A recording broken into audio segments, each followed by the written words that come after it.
धन्यवाद अध्यक्ष महोदय. मला पुरवणी मागणीवरती बोलण्याची आपण या ठिकाणी संधी दिली.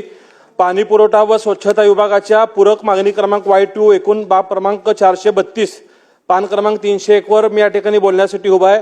सोलापूर शहराला दररोज पाणी पुरवठा होण्यासाठी मागील वर्षी हिवाळी अधिवेशनात समांतर जलवाहिनीला पूर्ण होण्यासाठी 89 कोटी रुपयाची मागणी मी त्या ठिकाणी केली होती. महाराष्ट्राचे मुख्यमंत्री देवेंद्र फडणवीस साहेब यांनी त्यांच्या 100 दिवसाच्या प्रोग्राममध्ये 89 कोटी रुपये मंजूर करून दिले आणि ती समांतर पाईपलाईन पूर्ण देखील झालेली आहे.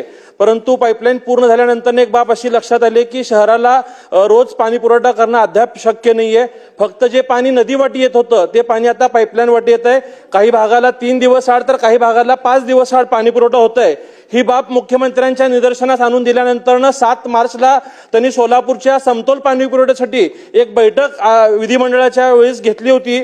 त्यास त्यांनी 892 कोटी रुपयाला तत्वता मान्यता दिली होती.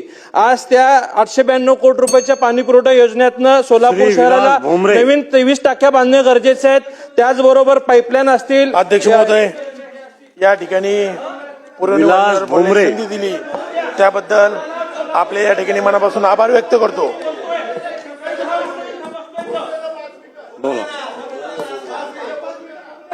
12 लाख सोलापूरकरांच्या पाण्याच्या प्रश्नासाठी बोलायला उभारलोय. सकाळी 10 वाजता आलोय. या ठिकाणी सोलापूर शहराची ही पाईपलाईनची कामं प्राधान्याने होणं गरजेचं आहे. स्वतः मुख्यमंत्री या ठिकाणी सकारात्मक आहेत. आज सुद्धा आम्ही मुख्यमंत्र्यांना भेटलोय, पालकमंत्र्यांना, आम्ही चीफ सेक्रेटरींना भेटलोय.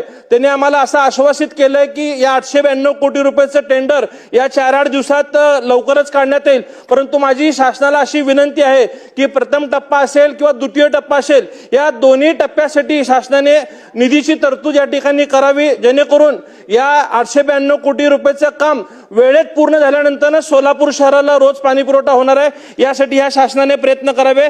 त्याचबरोबर नगर विकास विभागाच्या बाब क्रमांक 101 मध्ये मी या ठिकाणी मागणी करताय. सोलापूरचे ग्रामदैवत शिवोगी सिद्धरामेश्वरांचे जे अतिप्राचीन मंदिर आहे, हे अमृतसरच्या धर्तीवरती तलावाच्या मधोभागी आहे. हे लोकसहभागातनं 12व्या शतकात स्वतः सिद्धरामेश्वरांनी खोदून काढलेलं तलाव आहे. याच्यासाठीही शासनाने 10 कोटी रुपयाचा निधी द्यावे.